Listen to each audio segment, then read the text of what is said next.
I'm a few seconds late with clicking the go live because I was reading, let's see, Brian Lightfoot about his argument with one of the Dougs. We'll get to that in a minute. Good morning. It's 9 a.m. Here's my audio confirmation. And it is May 23rd, 2023. Oh, look at that. 2 digits that match some other 2 digits. It's the 23rd day of the month. And it's the 23rd year of the century. But do we start counting from 0 or not? Somebody's got to come up with that, right?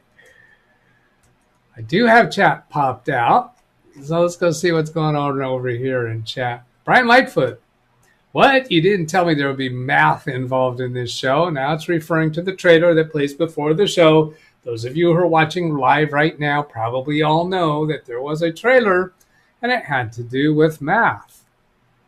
Brian Lightfoot, besides your calculations did not take into leap years. Well, with that, I will take issue with that. Hang on.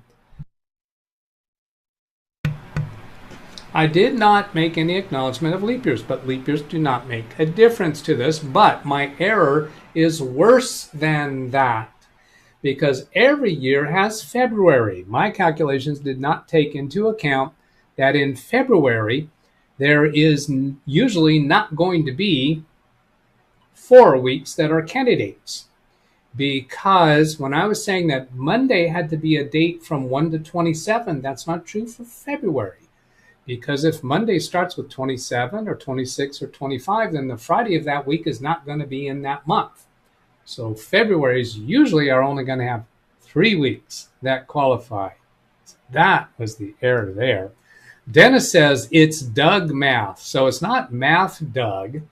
It's Doug math as in it is like there's the new math, there's traditional math, there's maybe statistical math. This is a twisted perversion of math called Doug math. I think that's what he was getting at there, and I got it. I think somebody said that yesterday, and I didn't get it. Nick Poverman says, I got arrested today for walking out of an art museum with a painting. I'm just confused, or no, I'm so confused. Because earlier when I asked the security guard if I could take a picture, he said yes. Good one. Carl J says, hi, Doug in chat. Randy Israel, okay, just finished watching the trailer. I need to go lie down. I did too. Ugh. Greg M says, wow, Jay's 2 cents pulled their 4060 Ti review that Phil did due to Jay recovering from surgery. Phil had recommended the card if you had a 2060. So I'm assuming somehow that's obviously a bad choice. I don't know graphic cards well enough to know that. So if you're trying to make a point there, you probably should explain it to the rest of us who aren't into graphics cards enough to know why that's a significant comment. Brian Lightfoot says, today's show is brought to you by the number 6. Well, I think I would say it's brought to you by the number 23, since it's the 23rd of the month and the 23rd year of the century. I don't know where the number 6 is coming from. Did I use 6 in that math calculation a lot? Not that I recall. Jonathan, hello, Doug, and all in chat. Nick Poverman just found out that a Dell Latitude 5530 will still turn on and boot up with the screen removed, hooked up to a monitor with an HDMI cable. The screen was cracked by a user, so there is that. So that sounds like you've actually disassembled the computer, removed the monitor, disconnected the cables, and started up the computer with an external monitor connected. Interesting. Not particularly surprising, but interesting. Brian Lightfoot, I got into an argument with one of the Dougs about how to measure angles. It was a protracted conversation. Well said, sir. Nick Poverman, yes, I will be replacing the screen when it gets here. I ordered a replacement from Amazon. I've been down that road several times. Mark Baggett, hi, everyone. Greetings all. Now, he's already removed the screen. When you're disassembling like that, I put the parts in a location or on my magnetic pad so that I don't have to remember where everything goes. I have it laid out so it goes back together smoothly. Greetings all 71 degrees. Hello to you also, Bobby. Broke my phone 2 days ago. Al J, the two Dougs reminds me of Star Trek. The two Dougs reminds me of Star Trek. Bobby Warren, it was, if I gave you three Dougs at once, would you do that 3 times?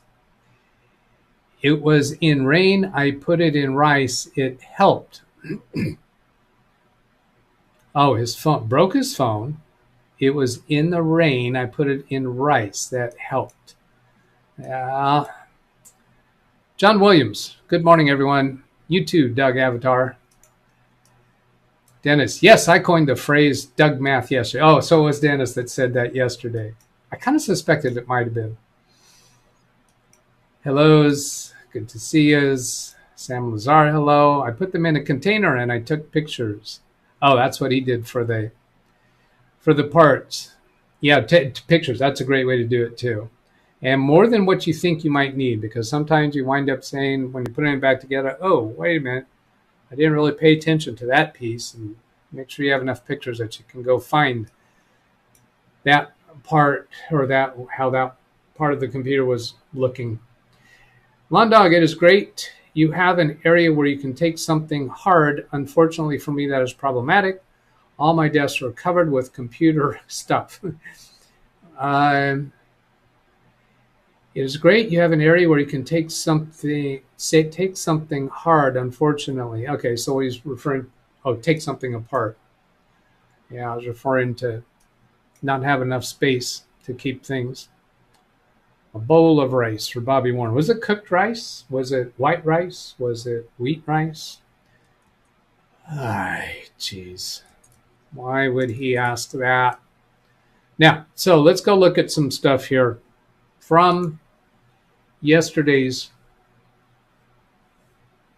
show. Zavine Manor put in a link to Theo Joe's video. Yesterday we were talking about these new domains that Google was going to allow. Was it Google?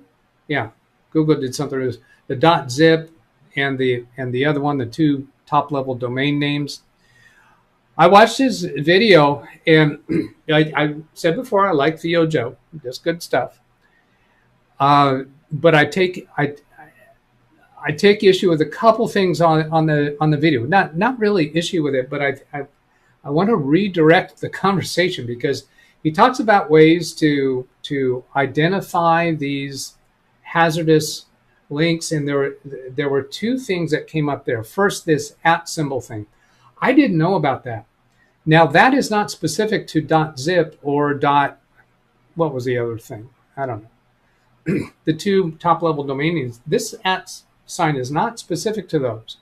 So the thing that he describes in here could be done with a .com or a .edu or a .cc or any other top-level domain name. When you look at this address, most people are probably going to think that's Microsoft.com, where that address goes to, and no, it is not. If there's an @ sign here, what it means is that this part to the left of the @ symbol is treated as username and password for this website or this address, whatever it might be. It's not specific to .zip. And then what he also points out, let's see, yeah, that's over here. Now, let me wait for a moment. So this HTTPS is the username, and then in this syntax, we're using an @ symbol, there's supposed to be a colon separating the username and the password. Now this part as a password, the regular // will not work as a password, but there is a Unicode symbol, I think it's called, that looks like a // but it's not a // So it looks like a / and can look just like this shows here. So this part over here is treated as a username. This part is treated as a password. So the criminal website designer, all they have to do is have something to the right of the website that takes you to their website. You're going to think you're at Microsoft.com or whatever.com, And perhaps it's going to prompt you to enter your username and password to authenticate to that website, and it's a phishing technique. But the other thing, okay, so why not teach everybody to look out for the @ symbol? Well, that's the other thing that he shows. I think I was probably misstating this to say that I was taking issue, but I want to take what he was saying further and kind of change the focus a little bit. So this thing can be done with @ symbols. What he shows out here, and I was aware of being able to make things appear what they're different than they are, but what he tells about here is making that @ symbol a 1-point font size in the email. So you can't see the @ symbol there. There's an @ symbol between that slash and that lowercase v. I'm going to make this bigger, and if you look closely here, it just looks like a dot. Now, he didn't really clarify that I could tell in the video that that little dot there is actually an @ symbol. It's a little bit hard to believe since it's right under the slash and the V. There's no distance, there's no space there. So that's what he was describing at this point in the video, that you could make the @ symbol that small. Now, if you float your mouse over that, and he describes this in the video, but he didn't show it. If you float your mouse over that in the email down in the bottom left-hand corner, you should be able to see the full URL without any font effects. So you should be able to see the @ symbol. So do we want to teach people to look out for @ symbols? I'm saying no. That would be a mistake. Because normal people, normal end users, will not remember to look for that along with all the other possible things that might be hidden in a link that's put into an email. Should we teach normals, end users, employees in my clients' offices, should we teach them to never click a link in an email? Well, no, that's really not reasonable, because sometimes you need to click a link in an email. For example, you go log into some website that you have a legitimate account and they have a 2-factor authentication, or they want to identify you are who you say you are, or they want to identify that you really own that email address, so they send you an email and they want you to click the link in that email in order to verify who you are. So I'm thinking what we really need to be talking to people about is don't click links in emails that you're not expecting to receive an email with a link. Preferably, don't click the link in the email. If somebody sent you a link, a valid account that you have, and they say they've detected suspicious activity, click here to go see our report. Don't do that. Go to their website through your bookmark or through your password manager, or type the web address in your browser. Don't click the link in there because you weren't expecting that email. It's from a company that you have an account with, but you weren't expecting it. You didn't just click on something on their website that they told you they were going to send you an email. So that's not a safe place. And then the next rule of thumb that we should be teaching end users is when you click a link in an email, because it is one that you are expecting, or it for some other reason you believe it to be legitimate, do not enter any credentials. That should never be the case. They should never be sending you a link that you click on then to enter your existing credentials. Now, there is the case where when you're trying to do a password recovery, that they'll send you an email, you click the link in the email, and then you're entering a new password. You're not entering your old password. You're entering a new password for that website. That would be okay to do. Trying to teach all of that I just said to end users who really don't care about that, they just want to go do their work that their employer requires them to be productive for, it's just like pew, pew, in one ear and out the other. But if you are the person that people turn to for technical advice, you should have some banter, some patter that along those lines for teaching them how to interact with email safely. in my opinion. Coming back to chat. I think that's the only thing that I had set up to talk about today. Oh, let's see. Is Ken Stout here? I don't know if he has a show. If somebody can tell me in chat if he has a show, that saves me from going to go look.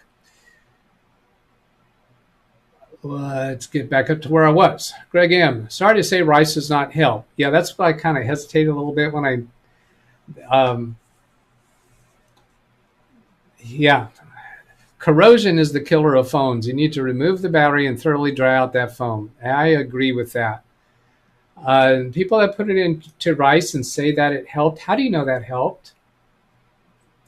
Just because it worked afterwards, just because the phone got revived, does that mean that the rice helped? Not really. I don't think there's any credible background or research saying that rice helps. The theory behind it is that rice absorbs water. When you put rice in water, it absorbs the water. So people think if you put something that's got water inside of it in rice, that's going to, I suppose here's a way you could test it, is maybe take a plate and put a couple drops of water, and then maybe a half an inch away from it, put a grain of rice, and wait for a while and see if that grain of rice absorbs any of that water. I rather doubt it. I think the rice has to be submerged in water before it's going to absorb any. Greg M., I have a phone, not an iPhone, not an Android. It looks like Bing.com has started showing ChatGPT on the same page as a regular search. I don't think it's ChatGPT. Bing has its own chat bot. And let's see, it's not showing here, but up here, this is some kind of a Bing. Let's see, where is it? It's around there, chat. Yeah, this is the Ask Me Anything. I don't think it's ChatGPT. That's a specific brand of AI, but I think it's Microsoft's version of AI. That's based upon what I kind of sort of read. So I could be wrong. Oh, .mov was the other. Yeah, so .zip or .mov. And Theo Joe's video was all about .mov and .zip, but that @ symbol thing's got nothing to do with those two top-level domain extensions. Winter Mute, I put my phone in rice for 2 hours. It worked. What does that mean? You turned the phone on, so now you credit the rice for fixing that? No, I don't buy it. I watch a lot of board repairs, live videos, and rice does not stop corrosion from water minerals. I think that's likely. Disassemble as much as you can, blow it out with the dryer, get the water dried out is the main thing. Greg M., I dry it off first. Okay, so did you try it after drying it off without doing the rice? I have 50 packs of silica gel that I use when clients get their cell phones wet. They work much better than rice. That sounds, yeah, silica gel is what they ship with products to keep the environment dry. These are the silica gel packs that I use from Nick. uBlock Origin has blocked it. I'm going to proceed. People are saying, what? Doug, you have uBlock Origin actually active? Yes, because I turned it on recently for a specific purpose. Yeah, so that silica gel is specifically designed to absorb moisture out of the environment.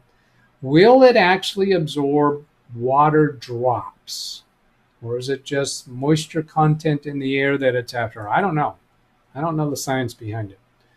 Lawn Dog, Doug, in the few minutes you have explained this change in font size to disguise something or whatever it is purpose is off the top of my head. This should not be allowed in the URL address. Well, that's not allowed in the URL address when you're typing it into the address bar of a website. But when you send an email, you are allowed to change font size. What you're saying there is when you're sending an email, you should not be allowed to change font size for URLs. That would probably take a massive amount of industry cooperation, because font size is something that comes from the email client that you're using. And if you take away that capability in any portion of an email, that seems like it really be hard to get that across. There should be some way to block it within the browser code. Well, there are some ways to block it, and Theo Joe shows some ways to block it. But it's impractical to think that I could go do that on all my clients' end-user computers. It's impractical to think that you could go do that on all of your friends and relatives who turn to you for technical advice. But yes, you as an individual can block some. You can block the .zip, you can block the .mov, top-level domain names. You can block things that have an @ symbol in them, and Theo Joe shows some ways to do that stuff. I don't want to pursue that because it's impractical. I could do it for myself, but I already am not going to click a link in an email and then do something hazardous after that. And I already am in the habit of looking at URLs very closely, and I float my mouse over it and always look at the URL down at the bottom. And I don't know that I would be looking for that @ symbol until learning this yesterday. And I may have learned it before and just forgot it. I don't know. These links, though, should be on websites as well. These links should be on websites. Watch a lot of board repairs. These links, what links is he referring to? Rice does not help. These links should be on websites as well. I don't quite follow what you're trying to communicate there. Oh, block MOV and zip domains via Windows host file. Yeah, that's one of the methods that Theo Joe shows. But that doesn't accomplish teaching people don't click links in emails unless you are expecting them, and then don't put in your current credentials for anything. You could put in a new password if you're doing a password recovery process. That stuff you still have to teach them. Once you've taught all them, you don't need to bother with blocking .mov and .zip. And even the MOV and zip has nothing to do with that @ symbol trick. .mov and .zip, the ways that somebody could scam you with that, I don't feel that Theo Joe really focused on that very much. Maybe he did, and I'm just not recalling it very well. But the .mov and .zip, if that is, yeah, the only way that you're going to think that there's some other domain that you're going to is if there is a .com in the username password section. Because otherwise, the only .3-letter extension I think that you're going to have is at the end. This is an interesting problem. I never knew that you could do such a thing to a URL. Agreed. Ken is setting up a show now. Very good. Jeff to Greg, I agree, but that's for the technical support staff, not the end user. If you're in a company that has technical support staff, my clients' offices don't have technical support staff. I am their technical support. They pay me by the hour for what I do. I think it's unreasonable for me to advise them to pay me to go do that on all the computers when it'd be far more effective to pay me, or for them to just issue a training memo, for that matter, of don't click any links in an email that you're not expecting. What was the second one? That you're not expecting. Don't put any your current credentials.